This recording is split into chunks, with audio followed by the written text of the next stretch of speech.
విష్ణుమూర్తి పాముపైనే ఎందుకు నిద్రిస్తారు? దీని వెనుక ఉన్న అసలు రహస్యం ఏమిటి?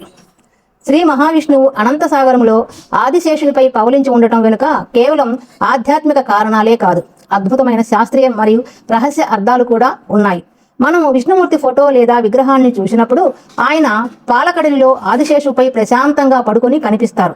పక్కనే లక్ష్మీదేవి పాదసేవ చేస్తూ ఉంటుంది. అసలు భయంకరమైన పాము మీద విష్ణువు అంత ప్రశాంతంగా ఎలా పడుకోగలుగుతున్నారు?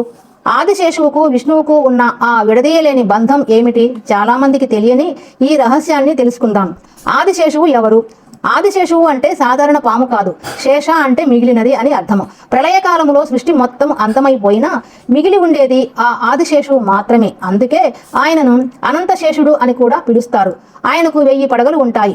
ఆ 1000 పడగలు అనంతమైన కాలానికి, విశ్వంలోని వేల దిశలకు సంకేతం. ఆదిశేషువు సాక్షాత్తు విష్ణుమూర్తికి అత్యంత భక్తుడు మరియు సేవకుడు. సర్పశయ్య వెనుక ఉన్న లోతైన అర్థం. భయంకరమైన పాముపై పడుకున్నా విష్ణువు ముఖంలో చిరునవ్వు కనిపిస్తుంది. దీని వెనుక మనకు ఒక గొప్ప సందేశం ఉంది. కష్టాల్లో ప్రశాంతత. పాము భయానికి, విషానికి సంకేతం. సంసారము అనే సాగరంలో మన చుట్టూ అనేక సమస్యలు, భయాలు ఉంటాయి. కానీ విష్ణువులాగా మనము ధైర్యంతో, ప్రశాంతతతో ఉంటే ఆ సమస్యలనే మనం ఆసనంగా మార్చుకోవచ్చు అని దీని అర్థం. కాలం మీద అధికారము. ఆదిశేషువు అంటే కాలం. కాలం అనే పాముపై విష్ణువు శయనించడం అంటే ఆయన కాలానికి అతీతుడు అని, కాలాన్ని శాసించేవాడు అని అర్థం. ఎవరికీ తెలియని యోగ నిద్ర రహస్యం. విష్ణువు శేషశయ్యపై పడుకొని ఉండటాన్ని యోగ నిద్ర అంటారు. ఆయన నిద్రపోతున్నట్లు కనిపించినా నిజానికి ఆయన మేల్కొనే ఉంటారు. ఆయన తన మనసుతో ఈ విశ్వాన్ని నడిపిస్తూ ఉంటారు. లక్ష్మీదేవి ఆయన పాదాల దగ్గర ఉండటం అంటే కష్టపడి ధర్మాన్ని పాటించే వారి పాదాల దగ్గరే సంపద అంటే లక్ష్మి ఉంటుంది అనే పరమార్థం. పాలకడలి అంటే ఏమిటి?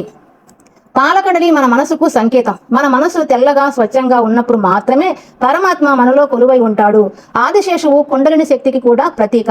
యోగ సాధన చేసేవారు తమలోని కుండలిని శక్తిని మేల్కొలిపితే విష్ణువు లాంటి పరమానందాన్ని పొందుతారని పురాణాలు చెబుతున్నాయి. ఆసక్తికరమైన విషయం, ప్రతి యుగంలోనూ విష్ణువు అవతారం ఎత్తినప్పుడు ఆదిశేషువు ఆయన తోడుగా వస్తారు. త్రేతాయుగంలో రాముడికి తమ్ముడిగా, లక్ష్మణుడిగా వచ్చారు. ద్వాపర యుగంలో కృష్ణుడికి అన్నగా, బలరాముడుగా వచ్చారు. అంటే భగవంతుడికి భక్తుడికి మధ్య ఉండే అనుబంధం అది. చూశారుగా, విష్ణువు శేషశయ్య వెనుక ఉన్న ఈ అద్భుతమైన అర్థాన్ని. మనం కూడా జీవితంలోని ఒడిదుడుకులను చూసి భయపడకుండా విష్ణుమూర్తిలా ప్రశాంతంగా ముందుకు సాగాలి. ఈ వీడియో నచ్చినట్లయితే లైక్ చేయండి. ఇలాంటి మరిన్ని ఇంట్రెస్టింగ్ పురాణ రహస్యాల కోసం మా ఛానల్ని ఇప్పుడే సబ్స్క్రైబ్ చేసుకోండి. ఓం నమో నారాయణాయ.